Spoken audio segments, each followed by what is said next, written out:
Jonathan Reeves stood at the edge of a city park, the autumn air tinged with the sharp scent of encroaching rain and distant wood fires. His hands were weathered from years of manual labor, but his eyes betrayed exhaustion rooted far deeper than fatigue, a sense of estrangement.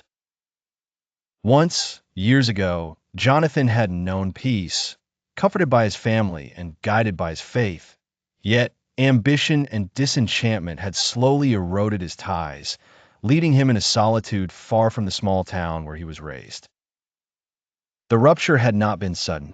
There had been arguments with his wife, Anna, over trivialities that belied more profound dissatisfaction. He had taken up long hours at the office, then longer hours at the local bar, till home felt more like accommodation than sanctuary. Eventually, he departed, leaving Anna and their son, Samuel, with a note too apologetic to heal and too brief to explain. For years, Jonathan wandered, first in search of financial success, later simply to escape himself. He found neither. Cities changed, jobs changed, yet a gnawing emptiness remained. The mere image of soft-lit Sunday morning, his son's hands his own as hymns filled the air, began to press upon Jonathan's conscience. Memories, once dulled by time and regret, sharpened as if summoned deliberately by loss. One night, in a city drenched in ceaseless drizzle, Jonathan visited a local church. He sat in the back, hunched and anonymous, as the congregation rose in song.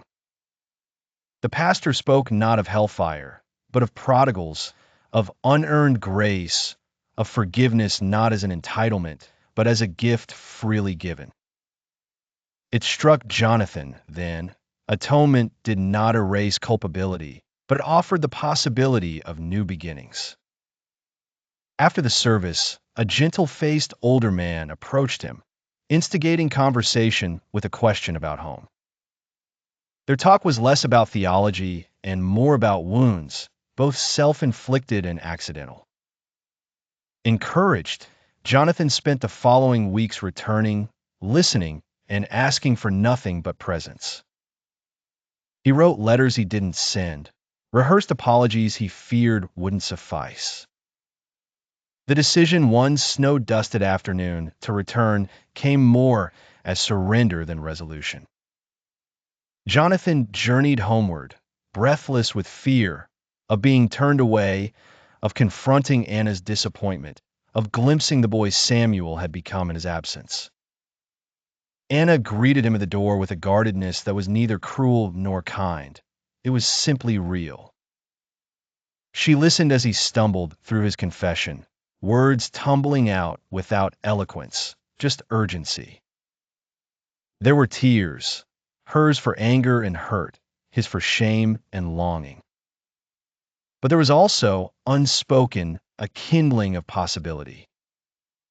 In the following days, Jonathan sought not to reclaim his old place, but to earn a new one. He joined Anna and Samuel at church, sitting quietly, singing haltingly. He mended the fence he had once ignored. With Samuel, now wary but watchful, he built a model airplane, each brush of glue an act of patience and a plea for trust. Redemption was not instantaneous. Anna insisted on time, boundaries, counseling.